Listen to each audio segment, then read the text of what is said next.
নেতাজি সুভাষচন্দ্র বসু ব্রিটিশদের দালাল ছিল, তাই তো? 1956 সাল ভারতের প্রাক্তন রাজ্যপাল ফণিভূষণ চক্রবর্তী ভারত সফরে আসা ব্রিটেনের প্রাক্তন প্রধানমন্ত্রী ক্লেমেন্ট অ্যাটলিকে জিজ্ঞাসা করলেন যে আপনারা দ্বিতীয় বিশ্বযুদ্ধের পর, ভারত ছাড়ো আন্দোলনের পর এত তাড়াতাড়ি 1947 সালে দেশকে স্বাধীনতা দিয়ে কেন চলে গেলেন? তখন ক্লেমেন্ট অ্যাটলি বললেন, মিস্টার ফণিভূষণ চক্রবর্তী, তার একমাত্র কারণ ছিল নেতাজি সুভাষচন্দ্র বোস।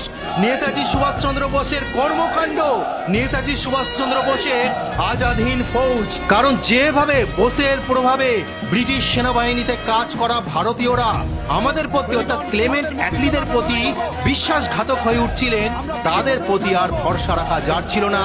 তারা ঠিক মতো কাজ করছিল না।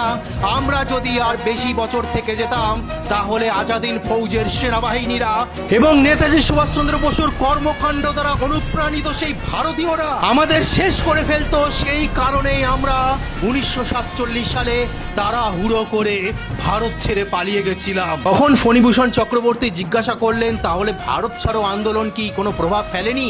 তখন ব্রিটিশ ক্লেমেন্ট অ্যাটলি বললেন, খুবই সামান্য, কিন্তু আমরা প্রধান গেছি যার জন্য, সে হলো নেতাজি সুভাষচন্দ্র বোস, যে বলেছিল তোমরা আমাকে রক্ত দাও, আমি তোমাদের স্বাধীনতা দেব। সেই রক্তই, সেই দেশত্ববোধ রক্তই যেন প্রত্যেকটা আজাদ হিন্দ ফৌজের সেনাবাহিনীর মধ্যে এবং ব্রিটিশ সেনাবাহিনীর মধ্যে থাকা ভারতীয়দের মধ্যে টকবক করে ফুটছিল।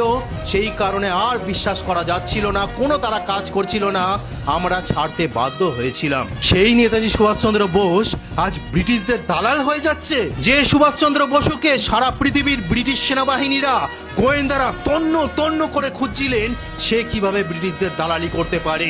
যে সুভাষচন্দ্র বসু ব্রিটিশের চাকরি ছেড়ে বলেছিল ব্রিটিশদের অধীনে চাকরি করা আর ভারত মাতার মাতৃভূমির সেবা করা কখনোই এক হতে পারে না, সেই জন্য সে ব্রিটিশদের পাওয়া চাকরি ত্যাগ করে দিয়েছিল, সে কিভাবে ব্রিটিশদের দালালি করতে পারে? যে সুভাষচন্দ্র বসুর বাড়িতে হাজার হাজার ব্রিটিশদের গোয়েন্দা পুলিশরা ঘিরে রেখেছিল, তার মধ্যে সবার চোখে ধুলো দিয়ে আমাদের দেশে স্বাধীন করবার জন্য যে চলে গেলেন আজাদ হিন্দ ফৌজ গঠন করতে, সে কিভাবে ব্রিটিশদের দালাল হতে পারে? যে সুভাষচন্দ্র বসু ছোটবেলা থেকে স্বামী বিবেকানন্দের বাণী দ্বারা অনুপ্রাণিত ছিলেন, ব্রিটিশদের চোখে আঙুল দিয়ে জেলের মধ্যে মা দুর্গার পূজা করেছিলেন, সে কিভাবে ব্রিটিশদের দালাল হতে পারে? সবকিছু সহ্য করা যায়, কিন্তু নেতাজির অপমান কেউ সহ্য করবে না, কেউ মেনে নেবে না। মতবিরোধ বিতর্ক থাকতেই পারে, কিন্তু তার দেশ প্রেমের কাছে কেউ টিকতে পারবে না। এই বলে আমি কোনো রাজবংশীকে অপমান করছি না। রাজবংশীর যেমন স্বাধীনতার সময় অবদান ছিল, তেমনি নেতাজি সুভাষচন্দ্র বসুরও আছে, শ্যামাপ্রসাদ মুখার্জিরও আছে। সকলেই দেশকে স্বাধীনতা করবার জন্য এগিয়ে এসেছিলেন, কিন্তু ব্রিটিশরা সবচেয়ে বেশি যাকে ভয় পেত, সে হলো আমাদের সবার প্রিয়, যে আমাদের হৃদয়ে থাকে, সে নেতাজি সুভাষচন্দ্র বোস। আজ দেশের প্রধানমন্ত্রীর কাছ থেকে শিখুন নেতাজি সুভাষচন্দ্র বসুকে কিভাবে সম্মান দিতে হয়। তিনি সুভাষচন্দ্র বসুর জন্য পরাক্রম দিবস শুরু করেছিলেন। তিনি ভিক্টোরিয়া মেমোরিয়ালে নেতাজি সুভাষচন্দ্র বসুকে বিশেষ সম্মান দিয়েছিলেন।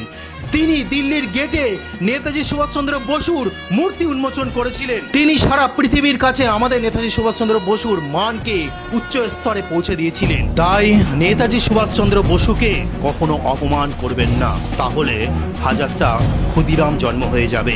তো আজকে বলার ছিল, জয় হিন্দ, বন্দে মাতারাম।